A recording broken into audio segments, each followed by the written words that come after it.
നമുക്കിനി സൗദിക്ക് ഒരു ജോബിനായിട്ട് എങ്ങനെയാണ് പോകാൻ പറ്റുക എന്നുള്ളത് നോക്കി നോക്കാം. എങ്ങനെയെന്നുള്ളതിൻ്റെ ഫുൾ കാര്യങ്ങൾ പറഞ്ഞുതരാം.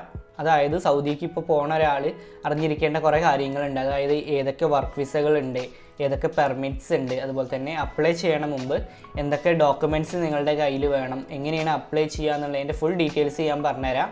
ഇതൊക്കെ തീർച്ചയായിട്ടും ഈ ഒരു സൗദിക്ക് പോകേണ്ട ഒരാൾ അറിഞ്ഞിരിക്കേണ്ട ഒരു കാര്യങ്ങൾ തന്നെയാണ്. ഇപ്പോൾ സൗദി എന്ന് പറഞ്ഞാൽ നമുക്കറിയാം ഒരുപാട് മലയാളികൾ, ഒരുപാട് ഫോറിൻ വർക്കേഴ്സൊക്കെ അവിടെ ജോലി ചെയ്യുന്നുണ്ട്. അപ്പോൾ ഇങ്ങനെ അപ്ലൈ ചെയ്യാനുള്ള അപ്ലിക്കേഷൻ പ്രോസസ്സ്, വർക്ക് വിസകൾ, റിക്വയർമെൻറ്റ്സ്, അങ്ങനെ കുറേ കാര്യങ്ങളുണ്ട്.